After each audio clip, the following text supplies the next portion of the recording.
Assalamualaikum Ya, warahmatullahi wabarakatuh. waalaikumsalam warahmatullahi wabarakatuh. Maaf Bu, Gimana kabar? meminta Lancar waktu. PPG-nya? Nggih, Tiang? Lancar PPG-nya? Alhamdulillah. Eh, Niki Bu minta waktunya lagi karena ada wawancara lagi kelanjutan dari yang kemarin. Ah, iya, Nggih, nggih. Kita langsung iya dulu deh. ya. Ya. Eh, Ah, eh, Kalau kemarin Bu kita kan bahasnya masalah, kalau sekarang Niki ke solusinya. Eh, hmm, Pertanyaan Tiang yang pertama, menurut Ibu, solusi apa saja yang bisa digunakan untuk mengatasi rendahnya literasi sains siswa? hmm. Oke. Ah, kalau mengacu dari permasalahan, kalau kemarin kan kita bicara masalah ya permasalahannya. Oke, Kalau tidak salah kemarin kan masalahnya pertama itu bahan ajar ya, oke, atau buku penunjang yang kurang apa namanya pilihan dari guru yang kurang tepat, kemudian pemakaian metode dan model pembelajaran yang kurang menarik, kemudian ada miskonsepsi, dan memang ada beberapa siswa yang kemampuan membacanya masih kurang.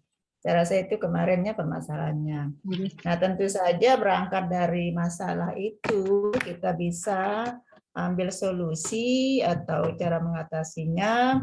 Yang pertama itu kan mengenai bahan ajar.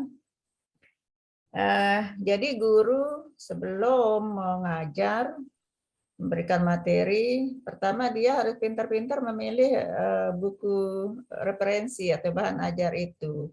Nah, di sana kriteria bahan ajar yang bagus itu yang pertama tentu saja tepat, lingkup materinya cocok atau sesuai atau tepat dengan lingkup materi yang dihajatkan oleh setiap KD di mapel tersebut. Nah, itu juga bisa dikaitkan sama ketepatan atau kecocokan indikatornya ya, tujuan pembelajarannya. Itu yang paling utama dilihat. Jadi tepat nggak lingkup materi yang ada di bahan ajar tersebut.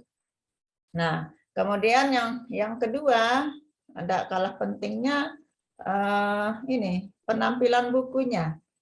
Nah, buku yang kemasannya kurang bagus ya, tentu saya juga tidak menarik bagi siswa ya. Jadi sangat penting juga. Misalnya dari sampulnya, covernya aja itu bisa bisa menjadi motivasi siswa untuk tertarik, untuk penasaran mempelajari atau membaca buku tersebut ya. Misalnya gambar-gambar yang terkait sama lingkup materi yang ada di sana. Dan gambarnya kemasannya bagus ya, menarik, jelas. Nah, faktor warna juga, kadang-kadang guru itu hanya mencari buku yang hitam putih. Kalau alangkah baiknya kalau buku itu ya warna yang berwarna-warni sesuai dengan warna yang alami gitu, yang semestinya. Nah, dari buku-buku yang saya lihat ya, yang bagus itu yang paling menarik itu saya rasa yang punya Yudhistira. Yudhistira itu sangat menarik, gambarnya jelas ya. Kadang-kadang buku itu kan gambarnya tidak bisa dibaca, keterangan gambarnya kabur, tidak karuan. Sehingga melihat itu aja anak-anak sudah apa namanya tidak tertarik untuk membacanya. Nah, saya rasa itu tentang buku ajar ya. Nah, kemudian ini yang sangat penting juga, masalah yang kemarin itu kan pemilihan metode dan model pembelajaran itu. Nah, tolong jadi guru solusi di sini untuk mengatasi apa namanya tadi lemahnya kemampuan literasi sains ini ya.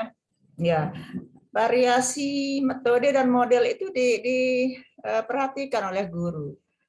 Usahakan pembelajaran itu menggunakan metode dan model pembelajaran yang variatif. Jangan monoton begitu gitu terus ya. Akhirnya anak-anak bosan ya. Kita belum masuk aja sudah bisa terbaca sama anak. Oh, paling ibu ini akan begini, nyuruh kita begini-gini aja. Pak guru ini juga akan begini. Ya, seperti itu kan. Jadi metode dan model itu betul-betul yang bisa merangsang motivasi, merangsang daya tarik anak di sana untuk belajar. Seperti yang saya kemukakan beberapa kemarin wawancara pertama itu, model yang direkomendasikan itu harus betul-betul dipahami. Jadi model itu juga didukung oleh metodenya. Ya, jadi model sama metode kan memang kelihatan sama tapi sebenarnya berbeda. Nah, metode-metode yang bisa diterapkan itu seperti diskusi, ya, eksperimen, kalau IPA ya, ada percobaan. Kemudian ada kan kita kenal ada STAT, ada jigsaw, ada role play, ya, bermain peran dan sebagainya.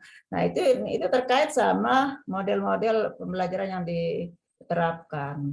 Nah, itu yang kedua ya. Jadi kesimpulannya metode dan model itu variatif.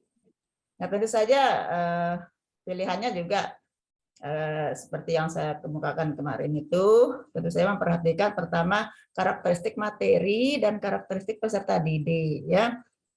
Kemudian yang ketiga masalah miskonsepsi di pembelajaran IPA juga itu guru itu diharapkan betul-betul mengembangkan pengetahuannya, mendalami pemahamannya ya tentang materi yang diajarkan. Jangan sampai ada guru yang malah tidak paham dengan materi sehingga ketika menyampaikan materi itu dia salah konsep gitu ya. Salah konsep, salah apa namanya? Menyimpulkan, misalnya salah menjelaskan ya. Kemudian miskonsepsi ini juga terjadi seperti tadi terkait sama buku. Karena buku juga kadang-kadang banyak yang salah paparannya. Jadi kalau sebelum memilih buku atau menentukan bahan ajar, buku referensi ini, kita harus baca-baca dulu. Banyak yang salah konsep di buku-buku itu kadang-kadang. Ya, jadi itu yang dihindari ya. Kemudian yang terakhir ya seperti tadi saya katakan ada beberapa siswa kita yang kadang-kadang kemampuan membacanya masih kurang ya. Saya rasa tentu saja itu ada tindakan ekstra dari guru itu meluangkan waktunya mungkin untuk memberikan sedikit apa namanya membantu dia supaya bisa membaca dengan lancar itu. Memang ini kan PR yang sangat berat ya. Karena ini sebenarnya tugasnya guru SD. Nah, tapi kita tidak bisa menyangkal dari masalah itu. Tapi mudah-mudahan tidak banyak siswa kita yang begitu, ya. Jadi saya rasa itu solusinya untuk mengatasi lemahnya kemampuan literasi sains ya. Ya, Bu. Ya dari siswa kita. Ya. Saya rasa itu dulu untuk nomor 1 ya. Selanjutnya Bu, pertanyaan berikutnya. Apa saja yang harus dilakukan guru untuk meningkatkan keterampilan berpikir kritis siswa atau HOTS? Oke, kembali ke HOTS ini ya. Nah, yang dilakukan guru untuk meningkatkan keterampilan berpikir kritis ini atau HOTS ini, saya rasa ini terkait sama 2 hal ya. HOTS atau keterampilan berpikir ini bisa juga digugah pada proses pembelajaran, bisa juga di asesmennya. Nah, kalau kita bicara proses pembelajaran, kembali ke metode dan model itu. Nah, kita harus menerapkan metode dan model yang memancing, menggugah anak itu bisa berpikir hot, kritis atau hot. Nah, sudah saya katakan juga kemarin, saya jelaskan, ciri utama dari hot itu adalah ada proses analisis atau ada analisa. Nah, berarti di pembelajaran itu kita suguhkan metode atau model yang bisa menggugah proses analisis itu. Nah, proses analisis itu bisa kita pancing ya, bisa kita gugah di anak itu, misalnya dengan memberikan sebuah permasalahan. Berarti kita mengambil model problem based learning, misalnya kan berbasis masalah, pembelajaran berbasis masalah, atau project based learning, bisa juga discovery learning. Itu semuanya berbasis masalah. Nah, masalah itu macam-macam bentuknya. Bisa berbasic data, bisa berbasic gambar, diagram, ya, grafik, ilustrasi, atau sebuah deskripsi. Nah, itu hal-hal yang bisa dianalisa oleh siswa. Nah, itu kita suguhkan, ya, sehingga dengan demikian otomatis siswa akan terangsang proses berpikir kritisnya, kreatifnya, ya, komunikatifnya, dan kolaboratifnya. Itu ada di 4C dan ada juga di HOTS. HOTS itu kan berpikir tingkat tinggi, tentu saja ada 4C-nya di sana. Ada kritikal, ada kreatif, ya, ada komunikatif, dan ada kolaboratif di sana juga ada.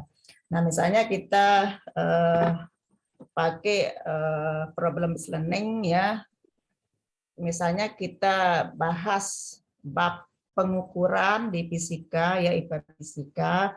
Nah, kita misalnya suguhkan sebuah data ukuran dari perbedaan ukuran dari baju, ya.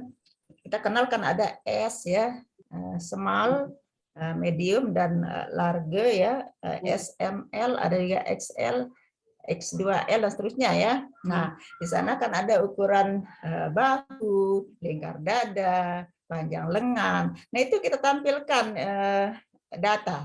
Datanya berupa grafik misalnya, apa istilahnya, tabel data.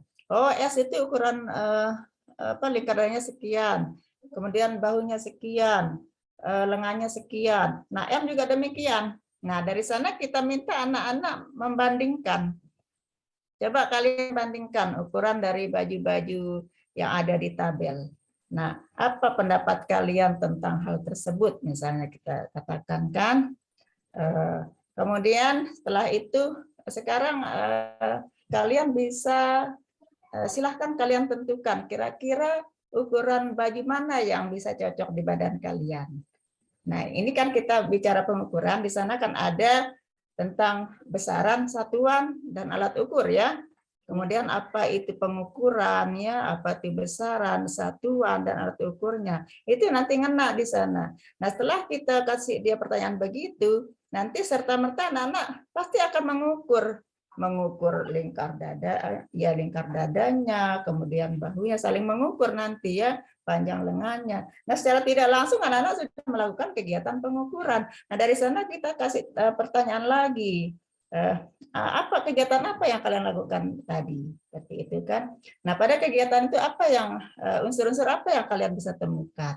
Nanti mereka akan menjawab itu kegiatan pengukuran, kemudian di sana ada unsur besaran, ada satuan. Mana itu besaran dari kegiatan itu? Mana satuannya? Dan seterusnya. Nah, seperti itu kan. Itu sebenarnya sederhana kan? Sederhana itu. Jadi pembelajaran HOT itu enggak harus canggih, sudah saya katakan kemarin, ya. Tidak harus ada alat-alat yang canggih, yang bagus.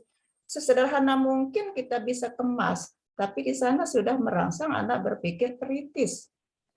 Nah, saya rasa itu begitu yang harus dilakukan guru. Jadi intinya bagaimana mengemas pembelajaran itu, ya, sehingga anak-anak bisa tergugah untuk menganalisa.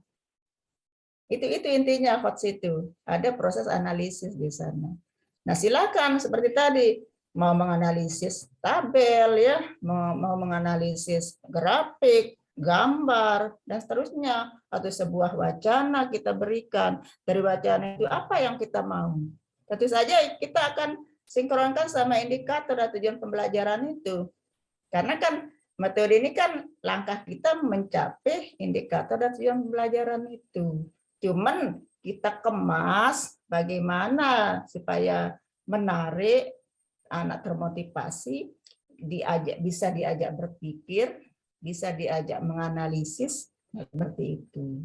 Makanya guru itu harus pandai-pandai memilih metode dan model tadi intinya, ya. Jangan cuma bisa menjelaskan saja, suruh anak-anak mendengar terus kan. Jadi anak-anak pasif jadinya. Inilah yang diinginkan sama K13, apalagi IKM. IKM itu betul-betul lebih menekankan lagi proyek yang lebih ditekankan kalau di IKM itu. Jadi pembelajaran itu semuanya, hampir semuanya berbasis proyek. Ya, saya rasa begitu ya. Ya. Bagaimana, ada yang mau Ya. ada yang belum jelas maksud Tidak, saya? jelas Mau sekali Bu, jelas sekali pemaparan Ibu, mulai tercerahkan bagi seperti tadi yang Ibu jelaskan, yang konsep besaran itu padahal sederhana Bu, cuman kita kadang membuatnya terkesan sulit di kelas itu.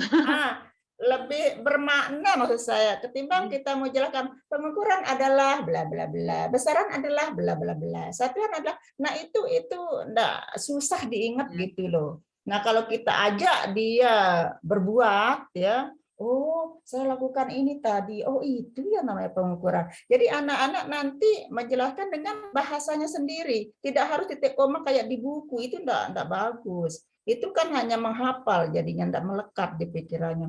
Oh kemarin kita disuruh mengukur bahu kita, lengan kita, oh itu ya nama pengukuran. Oh di sana kan ada namanya panjang lengan. Nah, oh itu nama besarannya, panjang itu salah satu nama besarannya. Oh apa sih yang kita pakai? Oh meteran. Oh itu salah satu alat ukur. Kemudian di meteran itu kan ada sentinya, ada milinya. Oh itu satuan namanya. Nah itu sangat melekat nanti. Oh itu ya nama satuan. Oh itu ya nama mengukur. Oh itu ya nama besaran. Nah tanpa mereka membaca sudah paham dia. Nah sederhana kan? Ya. Sederhana tapi berkesan gitu loh. Kita memang kelihatan, oh apaan sih masa ngukur-ngukur begitu. Kayak kelihatan pekerjaan yang apa ya, sia-sia gitu kan, kita anggap sepele, tapi sebenarnya kelihatan sepele tapi maknanya gitu loh, maknanya pembelajaran yang bermakna. Oke, sebelum saya lupa, tadi kan saya singgung penilaian juga ya, jadi menggugah pemikiran proses analisis tadi atau pembelajaran HOT itu bisa juga dari sisi atau berpikir kritis ya. Dari sisi asesmen kan sudah kita bahas kemarin di BIM teknis kisi. Bagaimana kita merancang soal HOT kan, ya soal HOT mulai dari C4 itu ya, proses analisis. C4 itu analisis, ranah belum itu analisis, evaluasi dan mencipta yang terakhir ya C6-nya. Nah di penilaian juga bisa kita unggah berpikir kritis ini kan. Jadi soal HOT itu cirinya kan dia punya stimulus kan. Masih ingat nggak Ibu saya jelaskan kemarin? Nah stimulus itu sama seperti tadi, bisa berupa deskripsi, bentuk wacana ya, bisa gambar, bisa grafik dan sebagainya, data. Nah dari sanalah kita ambil soal dari kalau bahasa misalnya, dari wacana di atas, penggalan wacana di atas tentukanlah apa namanya temanya, misalnya apa temanya atau apa pikiran utamanya, kemudian tokohnya apa, ya tergantung wacananya itu sih kan. Nah itu juga bisa dari soal juga kita bisa merangsang apa namanya tadi, proses berpikir kritis dari siswa. Ya, jadi dalam pembelajaran dan juga dalam asesmennya, ya, yaitu kita biasakan anak-anak untuk bisa menganalisa. Oh dari gambar ini mana sih yang merupakan bagian ini? Kalau biologi, mana sih bagian mana nomor berapa yang menghasilkan sel telur? Misalnya apa namanya, apa fungsinya? Nah itu kan juga bisa berpikir kritis. Ya, atau hasil menyuguhkan hasil percobaan misalnya ya, percobaan fotosintesis misalnya dan seterusnya ya. Dari sana kita ambil pertanyaannya apa yang kita gali di tabel hasil fotosintesis itu. Manakah yang merupakan bahan dan hasil fotosintesis misalnya kan? Ya, bisa tergantung yang kita sajikan kan. Kalau kita mau nanyakan bahan dan hasil, tentu saja yang kita sajikan di tabel itu ada zat yang merupakan bahan atau yang dibutuhkan fotosintesis, ada zat yang merupakan hasil sintesis. Ya, saya rasa itu ya. Terima Atau ada yang kasih. kurang? Jelas yang belum banget, jelas? jelas sekali Bu, jelas detail Iya. sekali Bu, menjelaskan mulai ada pencerahan Bu, terutama tadi bagaimana menerapkan yang hot, kita buat materinya sederhana dan bermakna untuk siswa. Iya. Tiang stop record dulu Bu ya. Iya deh. Ini.